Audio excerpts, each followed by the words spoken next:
month. My name is Brianna, and this is the Mama Knows Not a podcast. We emphasize parenting in a raw, mildly self-deprecating kind of way that sometimes involves swearing. No, we're not sorry.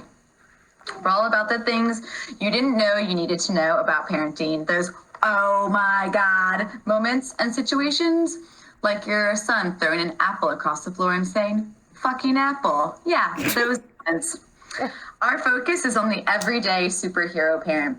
Those moms and dads are trying to do it all. They're juggling life, trying to make things happen, and sometimes barely surviving. You are my heroes. But before we dive in, let's just remember every parent's approach is different and every perspective is unique. So don't get too judgy, y'all. We're all figuring this out every day. And speaking of y'all, today we have a guest from Texas. Her name is Rebecca. She's a teacher. And I hope you have some kind of beverage, but it looks like you're still at work, so it can't be alcoholic. I apologize about that. I like to swallow wine because it helps me deal with all the whining from all my babies, husbands and fur balls included. So let's talk about a little bit about Rebecca. She's a teacher. She has an almost 3-year-old little girl. She taught for a few years before she became a mom. And we know each other because we were both living in Dallas, Texas at the time, in the same apartment complex, had our kids 5 days apart by the same doctor in the same hospital. So we just kind of connected over that. And so now I have to ask you, Rebecca, did you always want to be a mom? Hold on, I'm being summoned because I have to close these crackers. She's about to dump all over the floor back. Yes, I always wanted to be a mom. Believe it or not, I always wanted to have to close crackers before they exploded on the floor. She's currently putting mac and cheese in the fridge and in my classroom. So that's cool. Oh, it's in your classroom. That's pretty crazy. Super That's cool. a nice setup. But yes, I did always want to be a mom. Always. And so, in going back to your teaching experiences, because you had a kid after you became a teacher, so what was life like for you before COVID and the pandemic versus now in that teaching parameter? Oh, it is so different. So I am actually all virtual right now.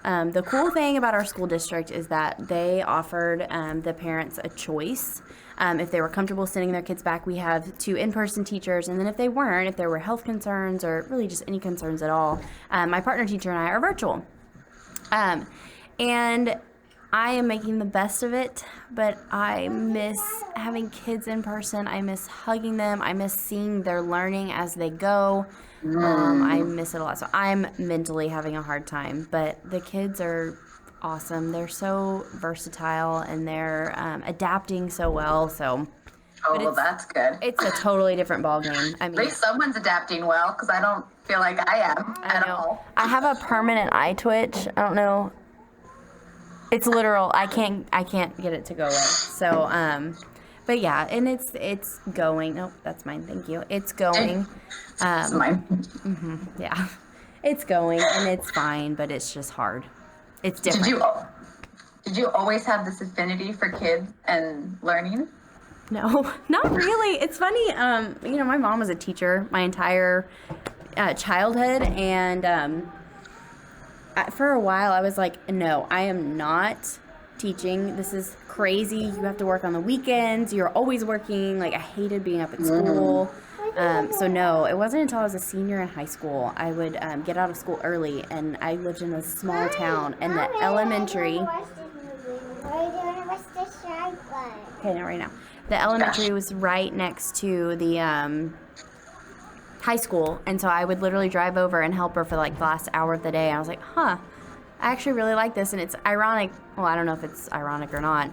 She was a 4th grade teacher, ELA teacher at the time. So oh my gosh, that is crazy. Yeah. I also love Lola's language.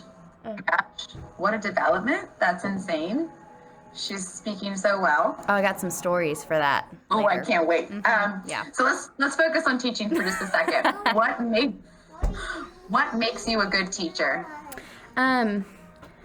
Teachers are very self-deprecating, so it's really hard for me to say that I'm a good teacher because I don't feel like it on a daily basis.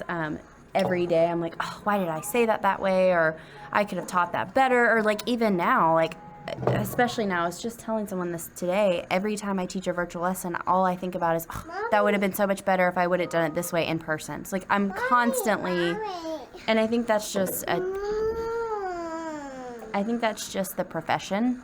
But I truly enjoy talking to kids. Like, if I could spend all day just hanging out, they're hilarious. Like, 10-year-olds are hilarious. Like, the other day I had my bangs down, and, like, a kid who's like, I have to take a picture of you because you look like Taylor Swift. Like, they're funny. So, I don't know. I truly enjoy being around kids. You Can sure? you tell? When they're not your own, right? It's not your own. Yeah. I feel like it is. I'm so much more patient with other people's children. I don't know how you do it every day, but so now that you have a child who's almost 3 and you've been teaching for 3 years since she was born, what's it like for you teaching now? Like, how has your teaching style changed since Lola was born? It has actually changed a lot. Really quickly, I totally just bribed my child with chocolate to be quiet. So hopefully we'll have a few good minutes of quiet. But it has changed dramatically, I would say. And it's gone both ways. Like, it's helped me as a parent, but as a teacher, being a young teacher, I think sometimes one of the hardest things is classroom management. Like, you want to be liked by your students, but sometimes I think, talking for myself, like, I think I got lost in wanting to be liked by my students and having those expectations and those consequences. And so as a parent, like, I am like, if you don't listen, this is your consequence. And so and I'm very vocal with Lola about that. Like, if you don't do this, there will be a consequence of this is what it is. And so it's actually helped me as a teacher to be more vocal with the kids. And I think about Lola as my kid, how I would want her teachers to be with her and expectations I would want them to have with her. And so I try to mirror that for my kids because they are kind of like my kids during the day. And so that has actually helped me a lot in that area. That's awesome. Is there any specific challenges that you face in terms of, I mean, there are other, I guess it's different now with virtual because they're not literally in your class every day. So different. So you don't even have to, like, really reprimand. You just hope they do their work. The only really consequence type thing that I have to do is if they don't do their work. And I have really responsible kids. I mean, they are on top of it, so it's very rare that I even have to do that. I think the only other thing that I wouldn't even call it reprimanding, is like sometimes they like to turn their cameras off and I have to remind them, like, hey, like, you gotta keep your camera on so like I can see you, you know, that kind of thing. But it's that part, and it's interesting too. I got a student teacher for Mondays and Tuesdays. So on Mondays and Tuesdays I have a student with me from UNT, and I was telling her, I was like, we're gonna have to get you in some like live classrooms because you're gonna see a lot of teaching, and it's gonna be good because you never know how you're gonna use virtual teaching, but you need to be able to see classroom management like it really is, because it's not the same online at all. I could imagine. I mean, because your district is set up, you log into the kids periodically throughout the day. It's not like a straight streaming session. Is that correct? Right. Yeah. Okay. Cool. Right. So because your mom is a teacher, and now that you have a kid, what comes naturally to you in the classroom when you were in the classroom, or even virtually, to engage with your students? And I know I got this from watching my mom. My mom has always been very good about talking to kids and like the questions that she asks them. And she was always like, even if she wasn't, you would think she was so interested in what those kids were saying. And so I was able to pick up on that. And I don't know, I'm really good at, whether or not I am, really making them feel like I'm interested in what they're doing and I'm interested in what they're learning, because if they don't think you're interested in what they're learning, they're not going to be interested.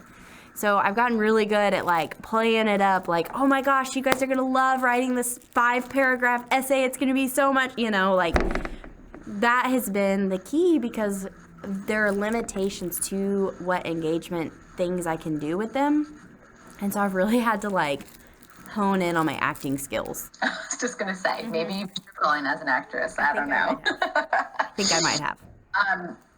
So here's a fun thing, and we've talked about this a little bit in the past, but what is it like receiving like progress reports for Lola as opposed to like giving progress reports for students? You know, it's really funny. I was telling Cody the other day, like, I feel like I'm the worst type of parent.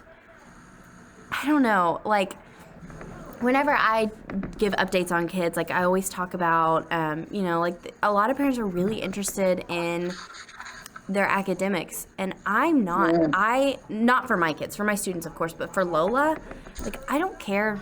Like I don't care if she can identify her letters. I don't care if she can identify her numbers. I don't care. I want her to be kind, and I want her to have those social skills that she's going to need as she gets older.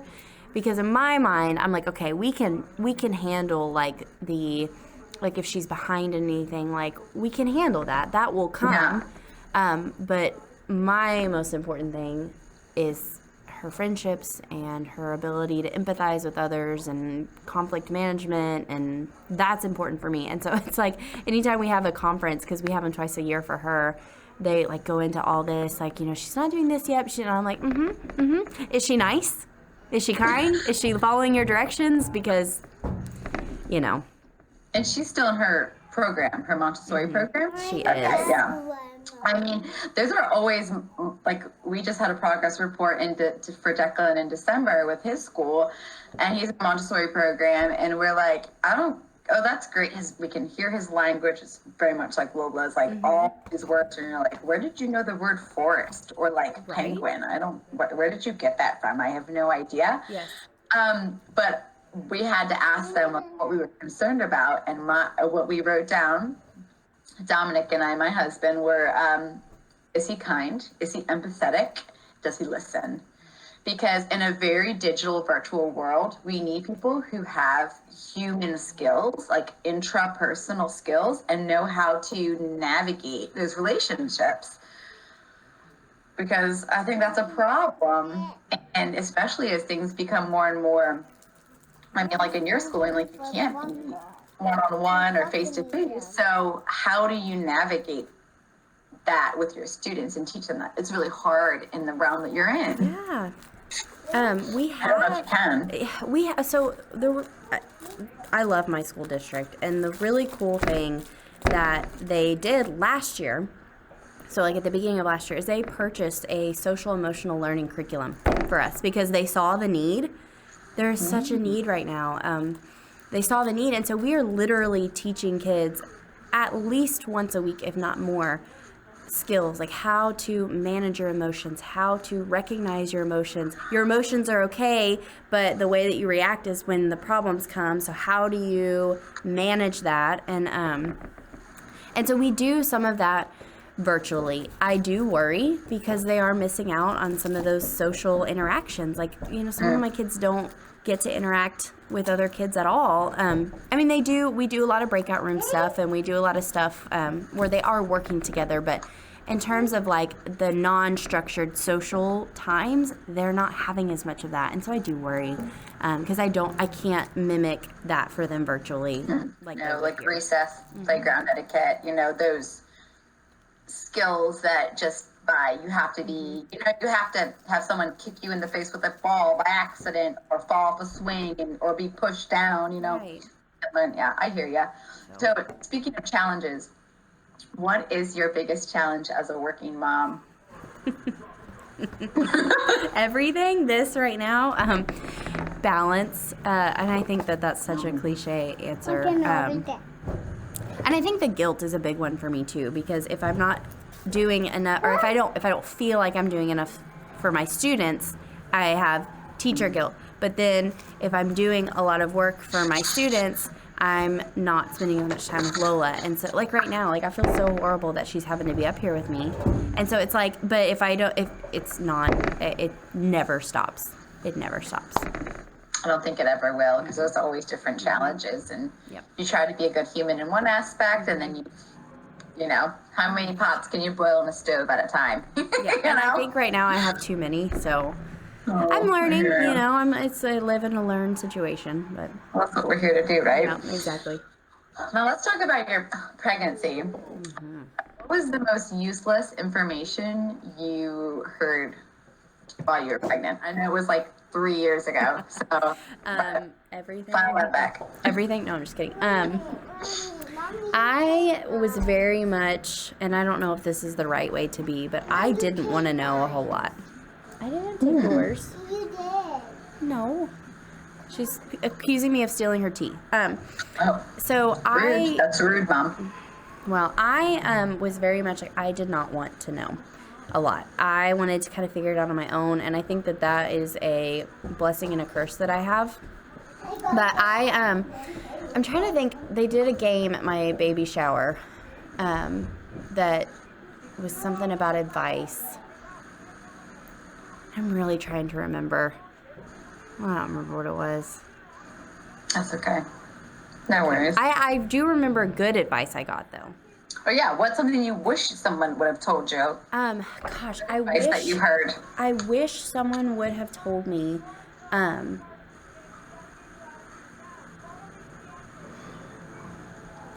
wish someone would have told me, you're probably going to deal with postpartum stuff. And it's okay to talk about, like, it's okay to, like, it took me 3 months after she was born to finally, like, go and do something about the anxiety that I had. I didn't have a lot of depression, but what I lacked in the postpartum depression, I made up for in postpartum anxiety. Like, Heard that.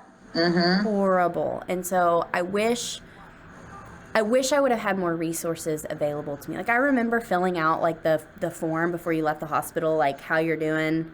But, like, you're still, like, you're not thinking about that yet. And so I wish there would have been more in terms of, like, stuff like that. It's funny you say that. I just read a meme today. And it said, like, 70% of new moms, obviously postpartum, feel some kind of fear and anxiety about harm coming to their children. And it's something like, I can't remember the exact stat, but it's like 60% of those feel that they could possibly harm their child, either intentionally or unintentionally. And it's like, we don't talk about that whole thing where, like, your hormones are all, it's like, yeah, there's postpartum depression and baby blues, but what those feelings really are and how they literally are uncontrollable. Like, your mind I'm not a doctor, so I don't know if this is the right way to say it, but it's almost like your hormones are so out of control that you kind of spiral. Yes. And there's, like, what can you do about that? And I think there is a certain thing that women go through that's really hard to understand. And I would have never said this before, unless you're a mom, unless you've gone through that birth, unless you've gone through that shift in your hormones and you've had to navigate that process of, like, what does this mean? Like, I don't know about you, but when I had Declan, I didn't feel like this wave of love and, like, oh, it's the best thing ever. I felt this, like, nobody fuck with my kid, like this innate, intense sense of protection. Like, I needed to look after this organism. Yeah. And so many of my friends were talking about, oh, this love, it's so euphoric. And I'm like, I'm still waiting for the euphoria because I haven't felt it. I love my son dearly. I don't want anything to ever happen to him. But it was almost like mama cub bear kind of situation where that was more forceful than, I just see her little head. It's so cute. The little pigtails. We're matching today. I love it. But that was more forceful to me than this wave of love and emotion. Well, and it's really interesting that you bring that up because I did have that wave of emotion at the beginning. But it's funny because as she's getting older, I'm feeling more. I don't know what she's doing. As she's getting older, I'm feeling. I'm feeling more of that, like, protective side. Like, I am. And I don't know why it's coming about now. I don't know if it's because she's more out in the world, and I don't know. But yeah. So what was the good advice you actually got? and I don't know if it came from a specific person, but I heard it a lot. And it's just, it's okay for them to be little, and it's okay. Like, Lola sleeps with us a lot at night, and like, it's okay, like, let them be little. And like, I got a lot of signs, like, I got like 3 or 4 signs of like the whole, like, let them be little because they'll only be that way for a little bit, and like the whole, like, you're gonna miss this. I have really tried to keep that at the forefront of my mind. Like, now, like, when she's driving me crazy and I want her to be quiet, I'm thinking, like, there's gonna be one day where she's like 16 or 17 years old, and she's, I'm gonna want her to be there bothering me. So Yeah. I really try to keep that in my mind. Yeah, I don't think there's anything wrong with that as well. Like, I think sometimes as parents, you sign up for all these things for school, you're trying to help all these other kids, and then you look and all of a sudden, like, our babies are going to be 3. Like, all our babies are going to be 3, and it's like, what the heck? Like, they're walking, they're talking, they're potty trained, they communicate with us, and, I'm sure you have the same thing, like, on your phone or Facebook or Instagram, and it's like 2 years ago, and there's just this little squishy thing. Hold on. And you're like, I have this on my computer because look at that. I mean, and it is. It's like, and I always think about, like, in 2 years, she's going to start kindergarten. In 2 years, well, after this year, in 2 years after this year, she will be at school with me. I don't know how to feel about that. Yeah. That's crazy. I just see her little head. She's so stinking cute. Okay, one more question for you. What insight or advice do you have, unsolicited, for any expecting moms? Oh, this is a hard one. And I'm trying to remember what I said last time, because I think I just, like, let it rip last time, and I don't remember what I said. Mental health. You talked about mental health. Yes. Oh, my gosh. Talk about it. And not only, like, talk about mental health, but whatever weird thing your kid or your baby does is, like, of course, ask your pediatrician, but just know it's probably normal.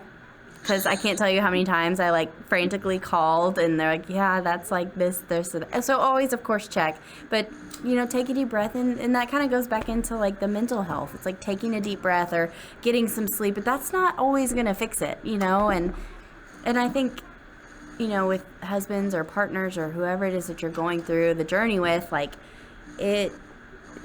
they're not experiencing what you're experiencing. So know that your feelings and how you think and what you feel is always valid, because it is your feelings. And so I think that's really important. I really do. 100%. You gotta feel your feels and get through it, Yeah. I'm sure I could be so much more insightful. I'm like... I think the insightfulness is just the setup right now. Like, for real, you're a working mom with a toddler who's still in her classroom with a 3-year-old running amok, because that's what you have to do to get by. I think it's a testament to the time we're in.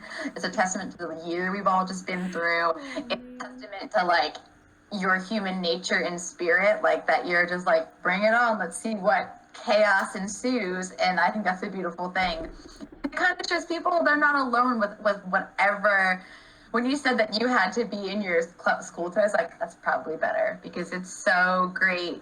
It's not great for you, but to get this is a raw and honest look at motherhood, and how more raw and honest does it get than you doing your job with that pretty little pigtailed girl back there. I see you, Lola. I see you, girlfriend.